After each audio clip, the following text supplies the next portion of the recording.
यहाँ पे सारा का सारा मैटर क्या होता है कि सारी लाइफ अगर हम लोग सब मान्यता को ज्ञान बोलें, हम्म सारी लाइफ अगर हम लोग मान्यता को ज्ञान बोलें, तो अकॉर्डिंग टू आवर मान्यता, अकॉर्डिंग टू बिलीफ, हम लोग तो ज्ञान ही रहे हैं सारी ज़िंदगी। हम्म और ज्ञान कभी काम नहीं आया, क्योंकि हम्म बेसिकली असलियत बात यह है कि फैक्चुअल लेवल पे वो कोई ज्ञान था ही नहीं। हम्म हमने मान्यता को ज्ञान बोला। हम्म तो अब जब असली ज्ञान हमारे पास आता है, हम्म तो हम क्या बोलते हैं? ब्रो, जान के क्या होगा, इतने साल तक जाना, कुछ हुआ क्या? हम्म भाई तेरे को पता ही नहीं कि तू जानता ही नहीं था, तू मान रहा था कि कुछ वो ज्ञान है। Reason why we need to check our self. ये जब तुम किसी चीज़ को ऑब्जर्व कर रहे हो, एज इट इज़ ऑब्जर्व करो। कोई बात कोई तुमको बताया, वो बात किसी ने तुमको बताई है,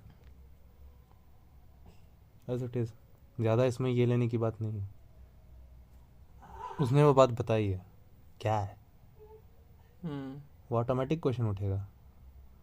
उसमें तुमको करने का ज़रूरत नहीं। तुमको कोई सुना, तुम उसमें ट्राई मत करो सुन, तुम बस उसको सुना। हम्म वो चीज़ है ग्राउंड पर कि नहीं है, देखो। मुंह से बकने का तो वर्ड है, बक दिया। हम्म मुंह से वर्ड बकना इज़ अ वर्ड। हम्म वही वर्ड एक्चुअली होता हुआ दिख रहा है ग्राउंड पर, बस।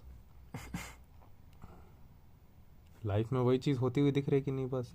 क्योंकि वरना फिर आप आपकी कही हुई बातों को आप असलियत बोलते हैं, और उस सो कॉल्ड असलियत से कुछ मिलता नहीं है, क्योंकि वो सिर्फ बोली हुई बातें हैं। फिर जब इस चीज़ को 40 साल प्रैक्टिस कर लो, तो उसके बाद जब असलियत भी आती है, तो बोलते क्या फ़र्क है, 40 साल से तो असलियत में थे, कुछ हुआ क्या?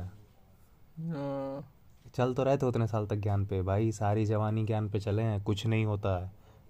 चचा आप ज्ञान में नहीं थे। लेकिन ये चीज़ हर्ट कर देती है, क्यों? क्योंकि अपने बारे में मान्यता पाल के रखे हो कि नहीं, मैं वो हूँ जो जानता है। पहले तुम हो कि नहीं, पहले ये तो जाके चेक करो।